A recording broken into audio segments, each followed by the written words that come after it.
Hello commandos, welcome to biometrics classes online. और solution पर हम लोग बात कर रहे हैं। सॉल्यूशन वाले लेक्चर पे हम लोग बात कर रहे थे। अभी तक हमने पढ़ लिया था यहाँ इधर के हिस्से में वेपर प्रेशर और लोअरिंग ऑफ वेपर प्रेशर। तो जब किसी जो वेपर प्रेशर का मतलब है the pressure exerted by the liquids of the vapours, pressure exerted by the vapours of the liquid is called vapour pressure. और अगर उसमें हम कुछ नॉन वॉलेटाइल सॉल्यूट ऐड करते हैं तो जो सॉल्यूशन बनेगा उसका जो वेपर प्रेशर होगा, vapour pressure of solution is always less than vapour pressure of solvent and this is the lowering of vapour pressure. और जितना वेपर प्रेशर कम हो जाएगा उसको हम क्या कहेंगे? It is known as lowering of vapour pressure. ठीक है, तो सॉल्यूशन का जो वेपर प्रेशर है वो सॉल्वेंट से हमेशा कम हो जाएगा and this difference of vapour pressure is called lowering of vapour pressure. अब हमको बात करना है relative lowering of vapour pressure के बारे में। तो this is related with the Raoult's law. तो इसका जो रिलेशन है वो राउल्ट्स लॉ के साथ है। ठीक है, तो अब हम बात करेंगे राउल्ट्स लॉ के बारे में। तो पहली बात ये ध्यान रखना है, Raoult's law is applicable only for very dilute solution. Raoult law केवल अत्यंत तनु विलयनों के लिए लागू होता है। Very dilute solution of non volatile solute मतलब एक्चुअल जो राउल्ट्स लॉ है वो केवल नॉन वॉलेटाइल सॉल्यूट्स के लिए, नॉन इलेक्ट्रोलाइट्स के लिए एप्लीकेबल है। वो भी किस कंडीशन में? In condition of very dilute solution. ठीक है, तो पहले तो हम एक्चुअल राउल्ट्स लॉ के बारे में बात करेंगे, फिर वॉलेटाइल कंपोनेंट्स के लिए how it is applied for volatile components उसके लिए भी बात करेंगे। तो वन बाय वन बात करते हैं। ठीक है, तो पहले राउल्ट्स लॉ की बात कर रहे हैं हम लोग। तो एक्चुअल में राउल्ट्स लॉ क्या है? अगर वॉलेटाइल कंपोनेंट का पूछना होगा तो अलग से बोलना पड़ेगा फॉर वॉलेटाइल कंपोनेंट। तो actual Raoult's law is what? तो राउल्ट्स लॉ क्या है उसकी बात कर लें। Relative lowering of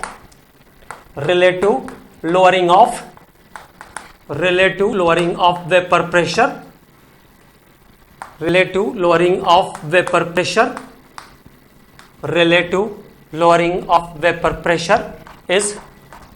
relative lowering of vapor pressure is equal to the mole fraction of solute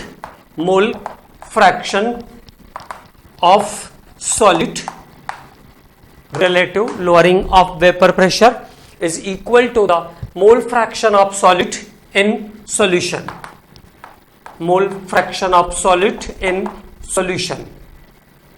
Okay, so this is the Raoult's law. Relative lowering of vapor pressure is equal to the mole fraction of solute in solution. और इसको हम ऐसा भी कह सकते हैं, relative lowering of vapor pressure is equal to the mole fraction of solvent in solution. Mole fraction of solvent in solution भी कह सकते हैं, कोई दिक्कत नहीं है।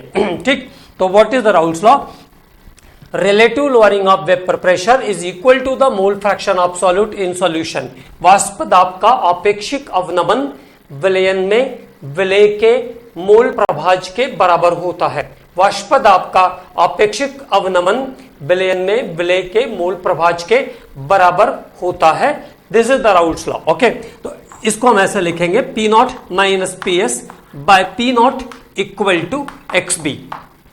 ठीक है, तो this is the relative lowering of vapour pressure and this is equal to the mole fraction of solute in the solution. यहां पे P not is the vapour pressure of pure solvent, vapour pressure of pure solvent, और PS is the vapour pressure of solution, तो P not minus PS by P not equal to XB। और XB is what? Mole fraction of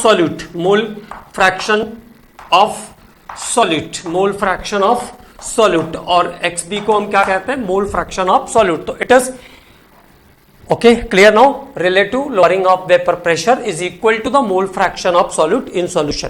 relative lowering of vapour pressure is equal to the mole fraction of solute in solution. वाष्प दाब का आपेक्षिक अवनमन विलयन में विलय के मोल प्रभाज के बराबर होता है। तो P not minus PS by P not equal to XB। अब यहां से ऐसा मैंने इसलिए लिखा क्योंकि यहां से एक फॉर्मूला डेराइव करने के लिए कभी कभी क्वेश्चन आता है, तो उस फॉर्मूले को निकालने के लिए मैंने इसको ऐसा लॉ को ट्विस्ट किया या चेंज किया। ठीक है, तो एक बात लिखेंगे यहां पे, calculation of molecular weight of non volatile solute, calculation of molecular weight of non volatile solute, अवाष्पशील पदार्थ के अणु भार की गणना, molecular weight of non volatile solute. तो इतनी चीजें आपको धीरे धीरे थोड़ी थोड़ी प्रैक्टिस भी करना है। हमारे वो बच्चे जो हिंदी मीडियम में पढ़ते हैं उनको थोड़ा सा ये ध्यान रखना है कि थोड़ी थोड़ी प्रैक्टिस करना है। इंग्लिश बहुत ही सिंपल तरीके से मैं बोलता हूँ, बहुत बार मैं उसको हिंदी में भी रिपीट कर देता हूँ, लेकिन कई बार अगर मान लो कभी मैं भूल भी जाता हूँ तो एकदम सिंपल भाषा है, इसलिए आराम से आप समझ सकते हैं, ऐसा कोई दिक्कत नहीं होना चाहिए, है ना। तो calculation of molecular weight of non volatile solute, अवाष्पशील पदार्थ के अणु भार की गणना। तो पहले हम बात करते हैं राउल्ट्स लॉ के बारे में। तो अकॉर्डिंग टू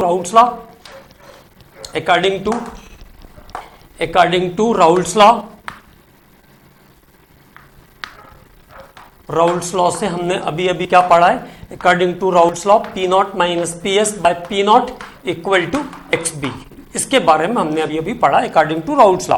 ठीक है, relative lowering of vapour pressure is equal to the mole fraction of solute in the solution. Now what happens, अब देखो X B is the mole fraction for solute, और X B हम कैसे निकालते हैं, N B upon N A plus N B. How to calculate mole fraction, X B is the mole fraction of solute, is the ratio of number of moles of solute and number of moles of solution. So here xb equal to nb upon na plus nb, और nb कैसे हम निकालेंगे, gram weight of solute by molecular weight of solute. nb is what, nb is the number of moles of solute, और number of moles of solute को हम कैसे निकालेंगे, gram weight by molecular weight, it is gram weight by molecular weight, और Na number of moles of solvent, it is calculated by gram weight of solvent by molecular weight of solvent. तो this is denoted by small w by small m, capital W by capital M.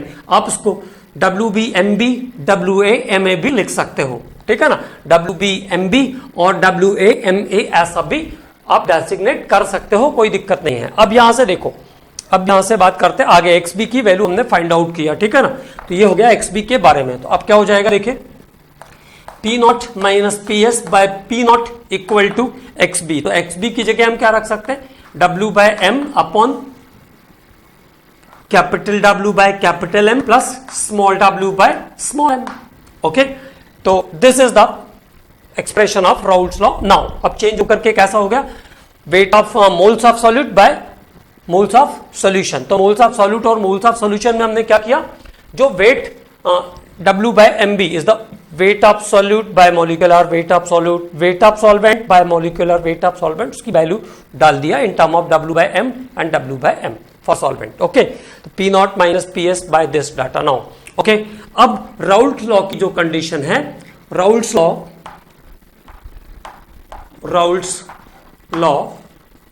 Is applicable only for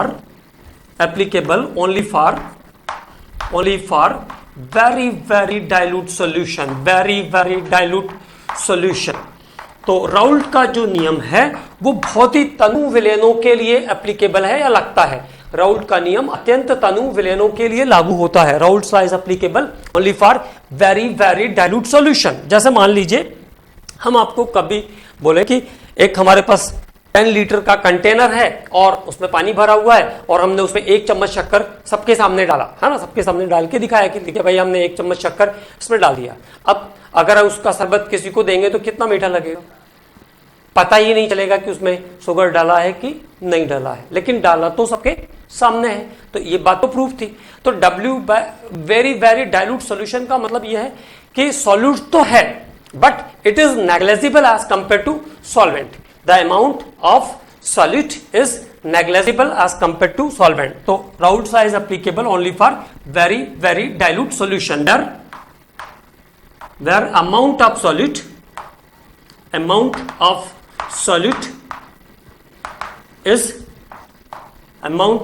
is negligible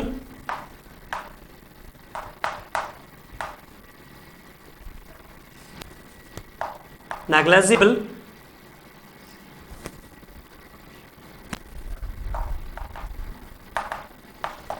as compared to solvent, जहां पर solvent के compare में, मतलब विलायक की तुलना में विलेय के मोलों की संख्या कैसी है, नगण्य है, ठीक है ना। तो it is applicable for very very dilute solution where the moles of solute is negligible as compare to moles of solvent. Solvent के कंपैरिजन में सॉल्यूट के मोल्स कैसे हैं, नेग्लिजिबल हैं, मतलब small w by small m तो रहेगा, ठीक है ना। तो now the new formula is p not minus ps by p not equal to small w by small m upon capital W by capital M upon capital W by capital M। ये हो गया आपका नया formula, है ना। Capital W by capital M is the new format, है ना। हमने क्या किया, जो small w by small m था एज कंपेयर टू सॉल्वेंट, मतलब नीचे की साइड पर उसको नेग्लिजिबल कर दिया, उसको 1 कर दिया, ठीक है। तो now the next expression is this one, है ना। अब ये नया एक्सप्रेशन आ गया हमारे पास, अब इसको सॉल्व कर देते हैं। तो क्या हो जाएगा, p not minus ps by p not equal to small w by small m into capital M by capital W। तो this is formula for calculation of molecular weight of non-volatile solute. This is the formula for calculation of molecular weight of non-volatile solute. ये अवाष्पशील विलेय के अणुभार की गणना करने का सूत्र है। This is formula for calculation of molecular weight of non-volatile solute in condition of very very dilute solution, and this is for non electrolyte only, okay. तो non electrolyte वाले जो सब्सटेंसेस हैं, वेरी वेरी डाइल्यूट कंडीशन में उनके molecular weight को compare करने का, उनके मॉलिक्यूलर वेट को कैलकुलेट करने का फॉर्मूला हम निकालते हैं राउल्ट्स लॉ से। और आपको अभी तक बात पता चल गई है कि राउल्ट्स लॉ किसके लिए एप्लीकेबल है, वेरी वेरी डाइल्यूट सॉल्यूशन के लिए and in condition of solution of non electrolyte, okay. अब बात करेंगे हम Raoult's law for solution containing volatile component. Raoult's law for a solution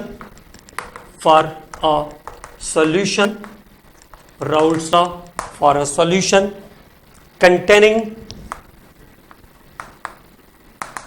containing volatile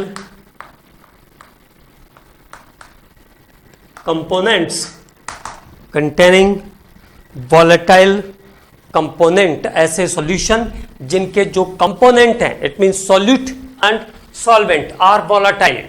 तो मैंने आपको बता दिया था ये एक्चुअल राउल्ट्स लॉ नहीं है। Raoult's law is only for very very dilute solution in condition of non volatile और non substance which is non electrolyte in nature, ठीक। तो अभी यहां पे बात करेंगे राउल्ट्स लॉ के बारे में, यहां पे कैसे इसका एप्लीकेशन देखना है। तो when solute and solvent both are volatile, when solute and solvent both are volatile मतलब जब विलेय और विलायक दोनों वाष्पशील प्रकृति के हैं, विलेय और विलायक दोनों वाष्पशील प्रकृति के हैं, solute and solvent both are volatile, है ना, दोनों वोलेटाइल हैं। इट मींस दोनों वेपर फेज में जा सकते हैं, both are converted into their vapour phase, ठीक है। दोनों कंपोनेंट वेपर फेज में जा सकते हैं, मतलब विलेय और विलायक दोनों वाष्पावस्था में जा सकते हैं। तो उस कंडीशन में क्या होगा, the partial vapour pressure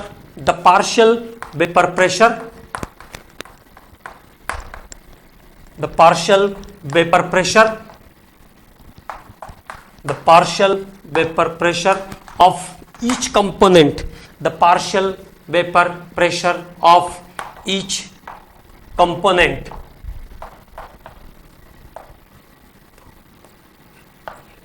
the partial vapor pressure of each component the partial vapour pressure of each component of the solution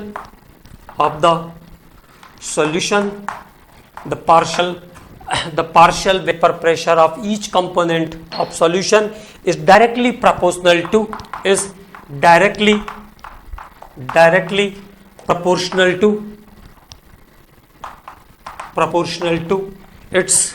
mole fraction. ऐसा हम लोगों ने हेनरीज लॉ के टाइम पे भी कहा था, directly proportional to its mole fraction. Okay, its mole fraction. तो किसी भी कंपोनेंट का जो पार्शियल प्रेशर है वो अब उसके मोल फ्रैक्शन के डायरेक्टली प्रोपोर्शनल होगा, मतलब उसकी क्वांटिटी पर मोल में जितनी होगी उसके ऊपर डिपेंड करेगा। जैसा हम लोग कहते हैं कि वो गैसेस जो इनर्ट होती है, जो आपस में रिएक्ट नहीं करती, it means it is also related with the Dalton's law partial pressure. ये डाल्टन्स लॉ और डाल्टन्स लॉ से फिर हम आए हेनरीज लॉ पे, हेनरीज लॉ के बाद हम राउल्स लॉ पे आए। तो तीनों चीजें एक दूसरे को रिलेट कर रही है। डाल्टन ने क्या कहा कि वो गैसेस जो आपस में रिएक्ट नहीं करती है। तो अगर बहुत सारी गैसेस किसी कंटेनर के अंदर हैं तो जो गैसेस का अपना पार्शियल प्रेशर है उन सभी पार्शियल प्रेशर को ऐड करके हम क्या करेंगे, टोटल प्रेशर निकालेंगे। फिर बाद में हेनरी ने कहा कि जितनी भी गैसेस के मोल फ्रैक्शन है वो उनके प्रेशर के डायरेक्टली प्रोपोर्शनल होंगे। और राउल्ट ने भी बिल्कुल वही बात कहा था, partial vapour pressure of each component of the solution is directly proportional to its mole fraction. The partial vapour pressure of each component, है ना, प्रत्येक घटक का आंशिक वाष्पदाब उस घटक के मोल प्रभाज के समानुपाती होता है, होता है। ठीक है, तो this is the Raoult's law for volatile component. इसको न्यूमेरिकली कैसे लिखेंगे उस पर हम लोग बात करेंगे। तो देखो, दो कंपोनेंट सॉल्यूशन के, सॉल्वेंट और सॉल्यूट, है ना। तो Pa is directly proportional to XA। It means partial vapor pressure of solvent is directly proportional to mole fraction of solvent, है ना। तो Pa equal to P naught A XA, ऐसा रख देंगे हम इसको, Pa equal to P naught A XA। और here Pb is directly proportional to XB।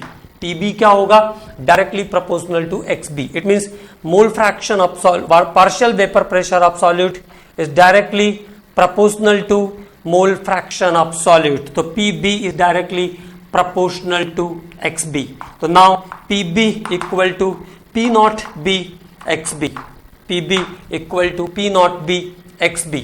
ठीक है, यहां तक क्लियर। तो Pa equal to P naught XA और Pb equal to P naught B XB, P naught B XB, यहां तक clear.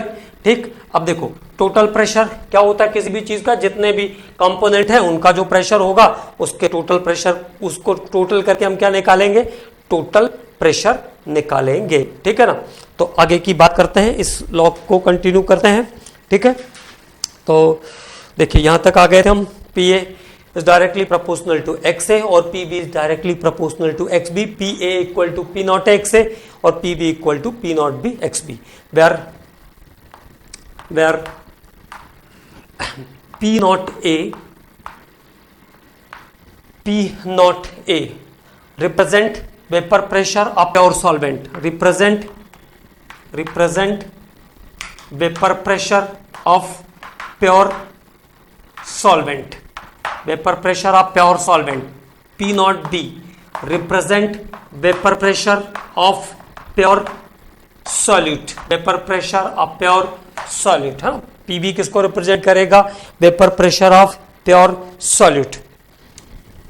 Total vapour pressure equal to what, total vapour pressure equal to Pa plus Pb, Pa plus Pb। Total vapour pressure मतलब दोनों component का जो vapour pressure होगा उसको हम add up कर देंगे तो टोटल वेपर प्रेशर निकल जाएगा। This is the Dalton's law of partial pressure, है ना।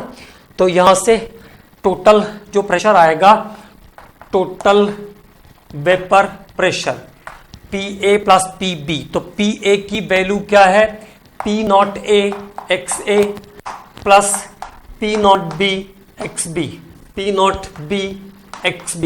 थोड़ा ध्यान से देख लेंगे इसको, है ना।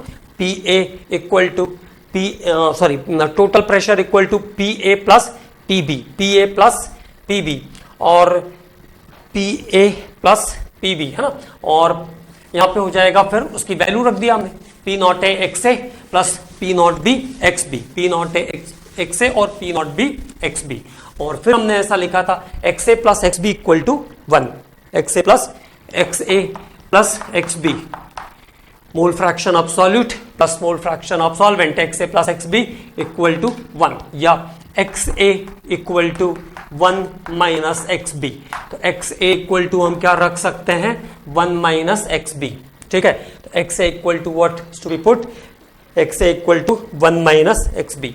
तो फिर से देखिए, total vapour pressure equal to क्या हो जाएगा, पी नॉट ए, और एक्स ए की जगह हम क्या रख सकते हैं, 1 minus X B. X A की जगह हम क्या रख सकते हैं, 1 माइनस एक्स बी रख सकते हैं, plus P naught B X B plus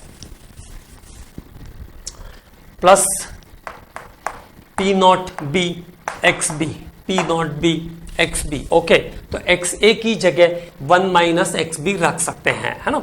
X A की जगह क्या रख दिया, 1 minus X B plus P naught B X B. अब इसको समराइज कर लीजिए, तो ये क्या हो जाएगा, this is P naught A plus P naught A plus P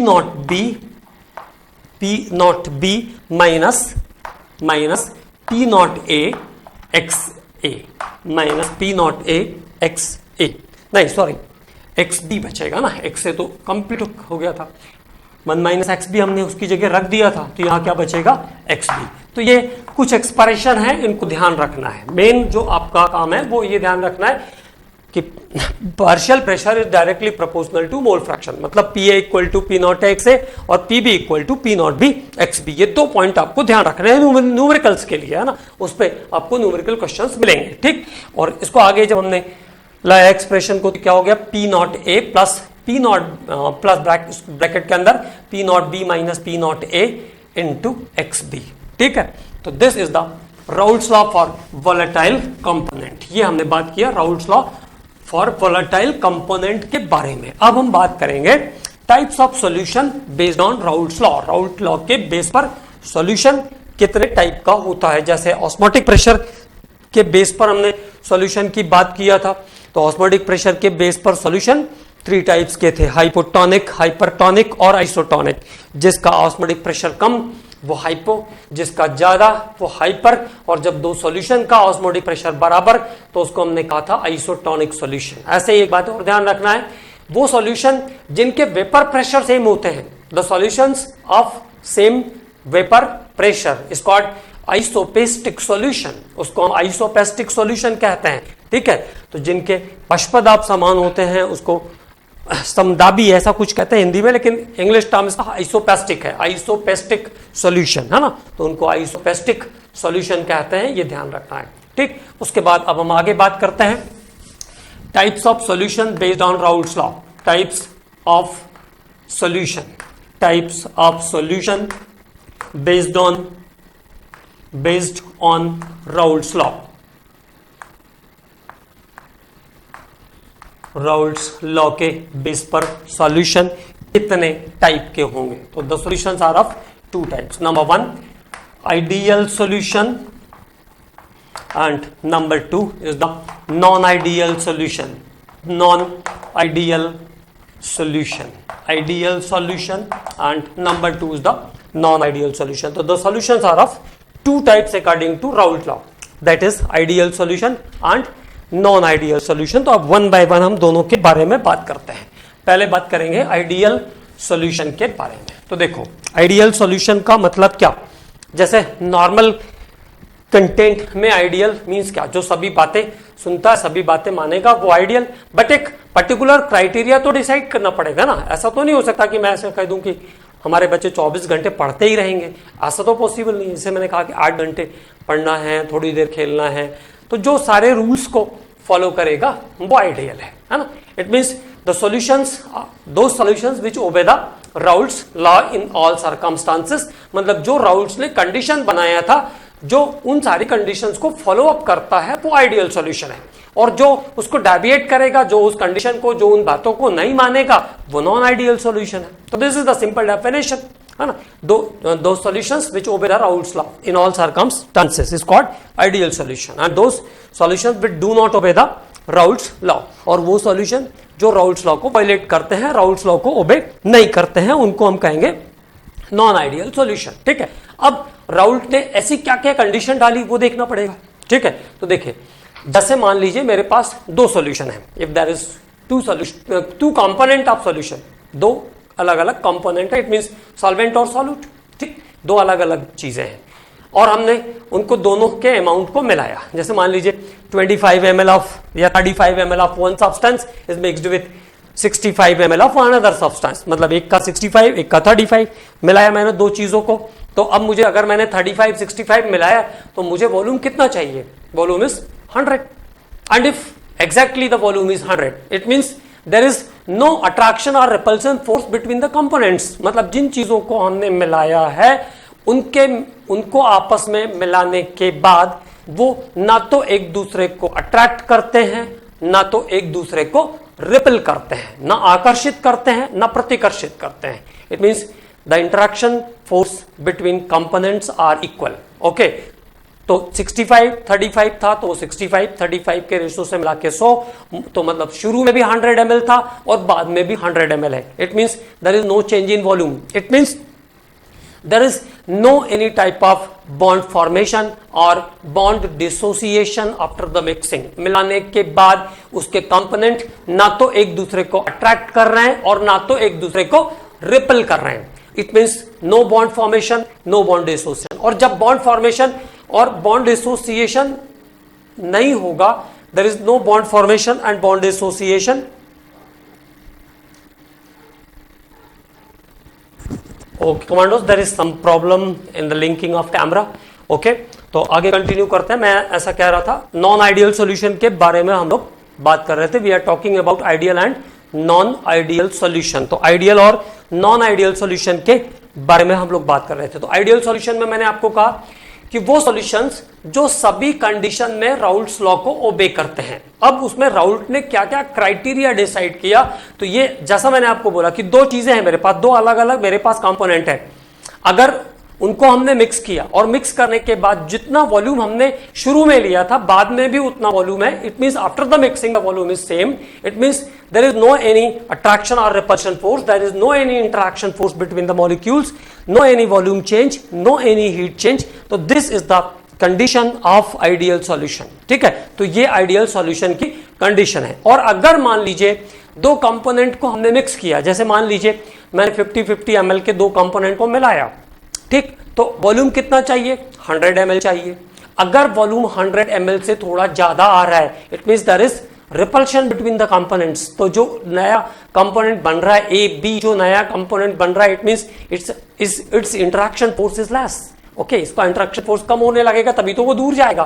तो इंटरेक्शन फोर्स कम हो रहा है तो वॉल्यूम बढ़ जाएगा, इंटरेक्शन फोर्स बढ़ गया तो वॉल्यूम कम हो जाएगा। It means there is deviation in volume, less volume more volume. अगर वॉल्यूम कम ज्यादा हुआ, it means there is the case of dissociation of bond और फॉर्मेशन ऑफ बॉन्ड। यहां पे बॉन्ड डिसोसिएशन और बॉन्ड फॉर्मेशन का भी केस होगा। It means may be exothermic और एंडोथर्मिक, तो ये भी एक्सोथर्मिक या एंडोथर्मिक होगा। तो this all conditions are known as non ideal solution. Okay, तो अगर दो कंपोनेंट्स को हम मिक्स कर रहे हैं और मिक्सिंग के बाद वॉल्यूम सेम है, हीट चेंज भी नहीं हो रहा है, no heat change, no volume change, it is ideal.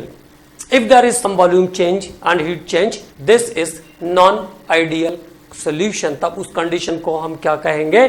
Non ideal solution कहेंगे। ओके, तो ये है राउल्ट्स लॉ के हिसाब से, राउल्ट लॉ के अकॉर्डिंग टाइप्स ऑफ सॉल्यूशन। तो वन बाय वन हम लोग अब इसके बारे में बात करेंगे। ठीक है, तो वन बाय वन सबसे पहले हम बात करते हैं आइडियल सॉल्यूशन के बारे में, about ideal solution.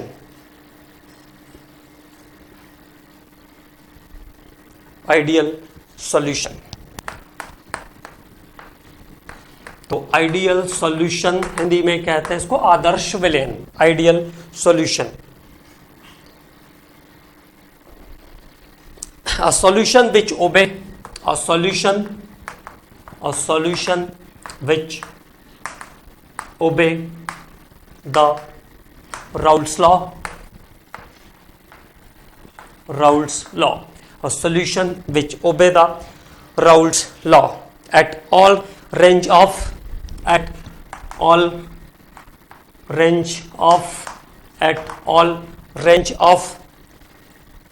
concentration and temperature, at all range of concentration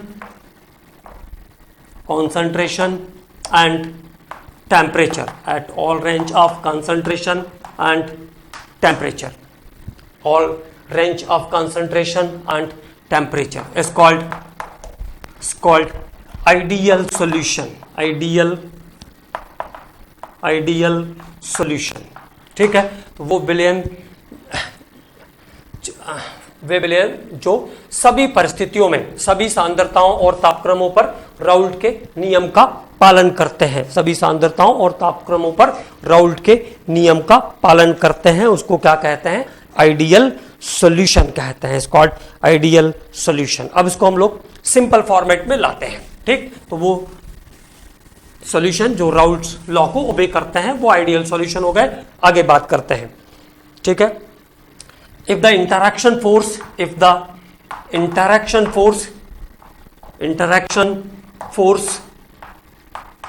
between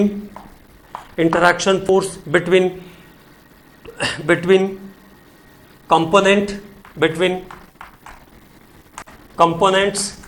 interaction force between component A जैसे मान लीजिए अब दो चीजें सॉल्यूट और solvent, interaction force between component, between like component कह लेते हैं हम लोग, between like component A and B, interaction force between like component A and B is equal to interaction force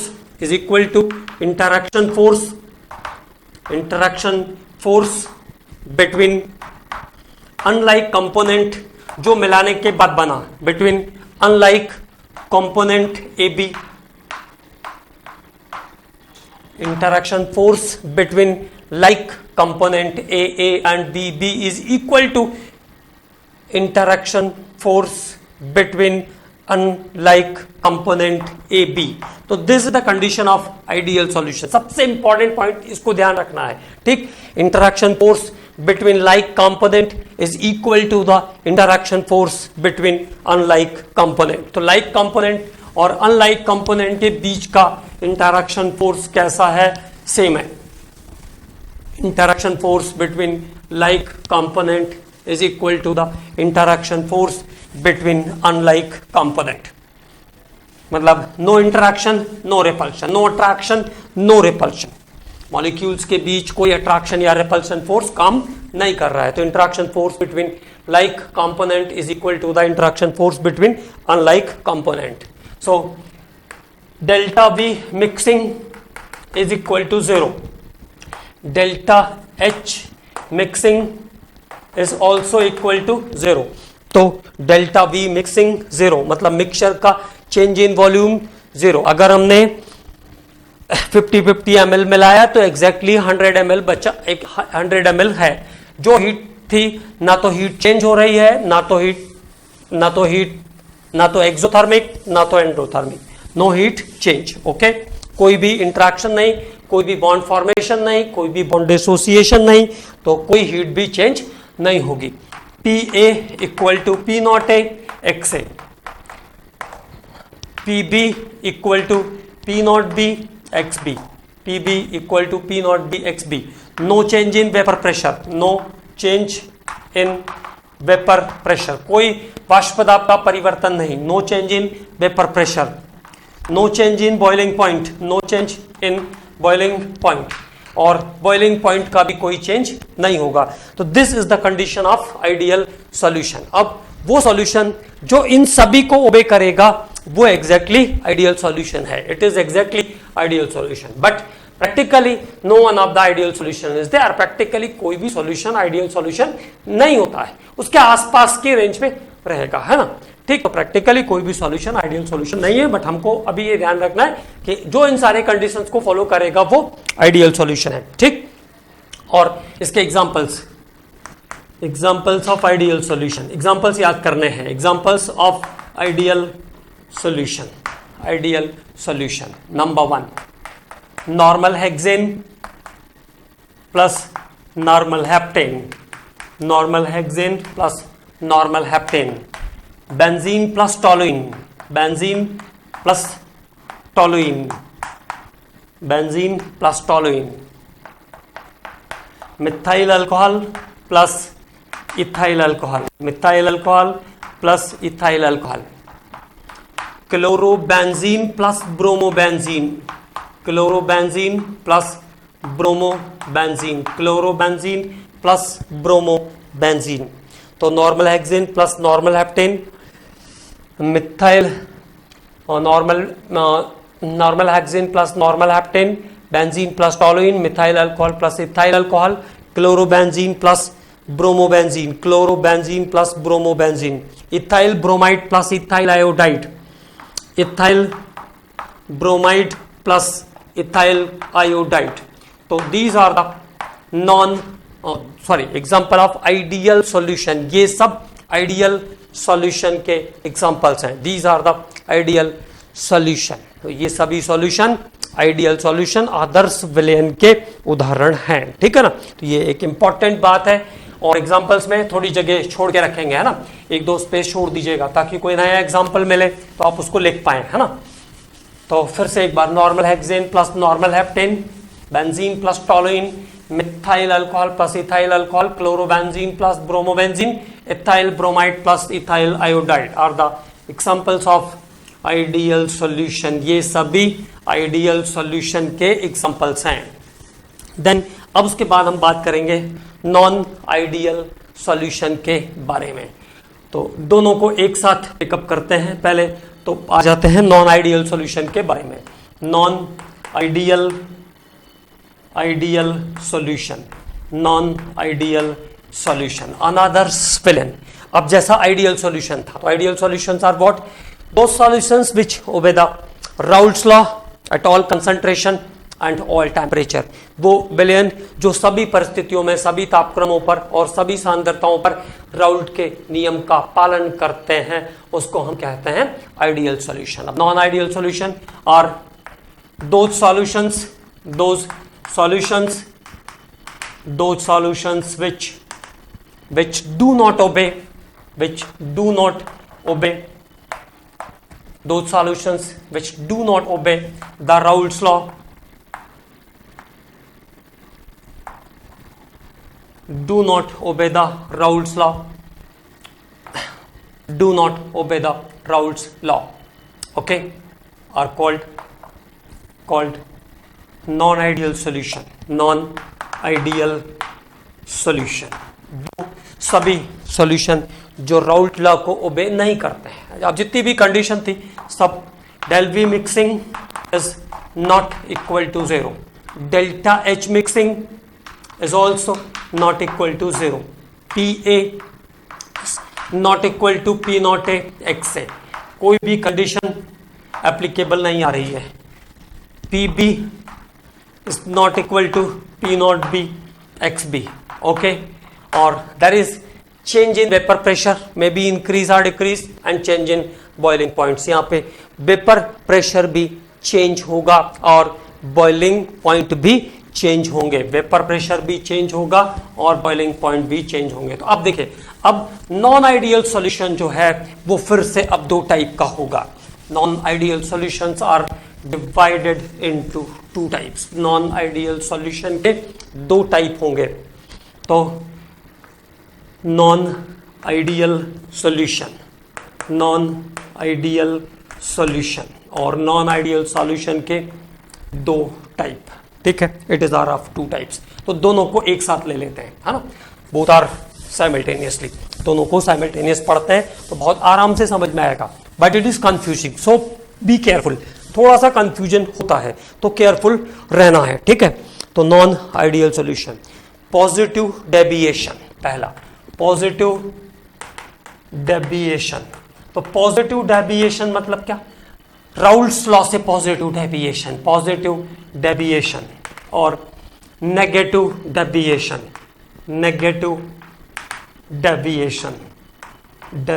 केवल एक पॉइंट को ध्यान रखना है, पॉजिटिव डेविएशन और नेगेटिव डेविएशन एक पॉइंट पे डिफर करेगा बस। देखो, interaction force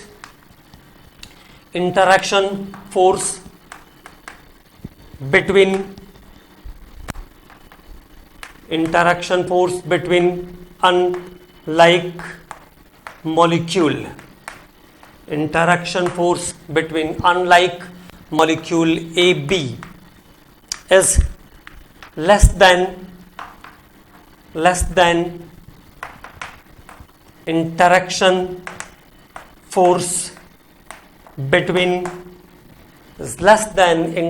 force between like molecules A and B. Okay, तो interaction force between unlike molecule मतलब असमान अणुओं के बीच की अन्योन क्रिया समान अणुओं के बीच के अन्योन क्रिया से कम हो जाएगी। Interaction force between unlike molecule less than interaction force between like molecules. और जैसे इंटरैक्शन फोर्स कम होगा तो मॉलिक्यूल दूर दूर जाने के कंपोनेंट दूर दूर जाने की कोशिश करेंगे। इंटरैक्शन फोर्सेस आर लेस, तो क्या होगा, दूर दूर जाने की कोशिश करेंगे। तो इंटरैक्शन फोर्सेस लेस, ओके, तो दूर दूर जाने की कोशिश करेंगे। तो what happens, delta V mixing positive, volume बढ़ेगा, delta V mixing positive, interaction forces are less, delta V mixing positive, del V mixing positive. अब देखो, अगर दूर दूर जाने की कोशिश कर रहे हैं, दूर दूर जा रहे हैं मतलब रिपल्शन हो रहा है, तो repulsion is why, because of energy. बिना एनर्जी के तो रिपल्शन हो ही नहीं सकता है, ठीक। तो रिपल्शन एनर्जी के कारण हुआ, it means energy come inside the system, कहीं से भी आई एनर्जी सिस्टम के अंदर आई, तो दिस इज एंडोथर्मिक। और एंडोथर्मिक के लिए डेल्टा एच कैसा होगा, एंडोथर्मिक, ठीक। तो देखो एक सेकंड फिर से चेक करते हैं, ठीक है। तो interaction delta V mixing positive और डेल्टा वी मिक्सिंग पॉजिटिव मतलब दूर दूर जाने की कोशिश कर रहे हैं। तो मैंने कहा एंडोथर्मिक, एनर्जी अंदर आई, एंडोथर्मिक के लिए delta H mixing is again positive, तो डेल्टा एच मिक्सिंग भी कैसा होगा, पॉजिटिव। दूर दूर जाने की कोशिश कर रहे हैं, तो P naught A is greater than PA is greater than P naught A XA, PA is greater than मतलब वेपर प्रेशर, जो पार्शियल वेपर प्रेशर है वो सॉल्वेंट के वेपर प्रेशर से बढ़ रहा है। P naught A is greater than P naught A XA, PB is greater than P naught B XB, PB is greater than P naught B XB। Other condition को भी follow up कर लेते हैं। तो delta V mixing positive, delta H mixing positive, P A is greater than P naught A X A, P B is greater than P naught B X B. और दूर दूर जा रहे हैं तो वेपर प्रेशर इंक्रीज हो रहा है, और वेपर प्रेशर बढ़ता है तो बॉइलिंग पॉइंट डिक्रीज होता है, बॉइलिंग पॉइंट डिक्रीज होगा। तो all that condition is for solutions show the positive deviation. ये उन सॉल्यूशंस की कंडीशन है जो पॉजिटिव डेविएशन शो करते हैं। तो केवल एक पॉइंट को ध्यान रखना है, देयर इज इंटरैक्शन फोर्स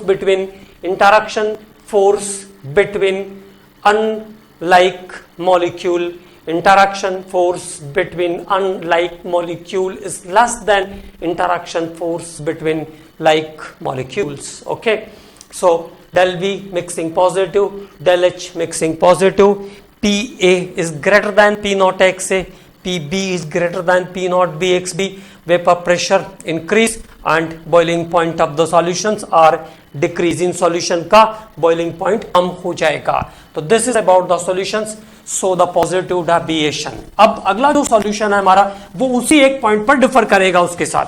ठीक है, लेकिन हम लोग उसके बारे में अलग से बात करते हैं। तो negative deviation according to Raoult's law. तो what is the condition for the negative deviation? तो we are talking about negative deviation now. Negative deviation, तो what is the condition for negative deviation? Interaction force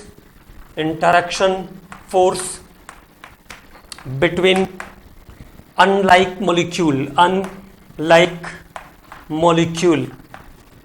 interaction force between unlike molecule AB is greater than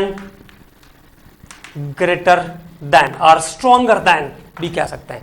interaction force between unlike molecule AB, जो मिलने के बाद A और B के मिलने के बाद जो कॉम्पोजिशन बनेगा AB, तो interaction force between unlike molecule AB is greater than interaction force between like molecule A and B। तो इंटरैक्शन फोर्स AB में बढ़ गया, मतलब जो बाद में सॉल्यूशन बन रहा है, जो बाद में नई चीज बनी, उसमें इंटरैक्शन फोर्स बढ़ रहा है। इंटरैक्शन फोर्स बढ़ रहा है मतलब पास खींचेगा वो एक दूसरे को। तो interaction force between unlike molecule AB is greater than interaction force between like molecule A and B। Then what happens? Delta V mixing. पास खींचेगा तो वॉल्यूम कम हो जाएगा। Delta V mixing is negative. Delta V mixing sign से लिख देता हूं, टर्मोलॉजी से, negative. Delta H mixing, now there is bond formation, और बॉन्ड का जब फॉर्मेशन होगा, this is exothermic. Bond formation is an exothermic process, तो हीट इवॉल्व होगी। And delta H mixing is also negative.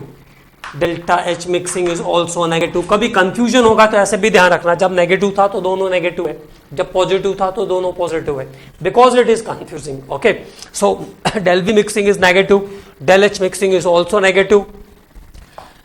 PA is less than P naught A XA, PB is less than P naught B XB, PB is less than P naught B XB। Vapour pressure इस बार पास आ रहे हैं, तो vapour pressure down side जाएगा, vapour pressure decrease, और boiling point of the solution increase. और इस type के जो सॉल्यूशन होंगे उनका जो बॉइलिंग पॉइंट होगा, रिजल्टेंट सॉल्यूशन जो बनेगा कंपोनेंट को मिक्स करने के बाद, उसका बॉइलिंग पॉइंट बढ़ जाएगा। ओके, ठीक है। तो this is about the positive deviation and negative deviation, one of the important portion of the Raoult's law. It is very important portion of the solution. Okay, I hope आपको समझ में आया होगा ये, और अच्छे से एक बार रिवाइज करेंगे, नहीं होगा तो लेक्चर को पॉज करके फिर से रिवाइज करेंगे, आराम से समझ में आएगा, और बिल्कुल टू द पॉइंट इसको दिमाग में फिट करके रखना है। अगले क्लास में हम लोग इसके एग्जाम्पल्स, इसको एक बार मैं फिर से समझाऊंगा आपको, इसके एग्जाम्पल्स पर बात करेंगे। Then we are talking about azeotropic mixtures and one more topic is left in the solution, that is van't factor. Okay commandos, thank you.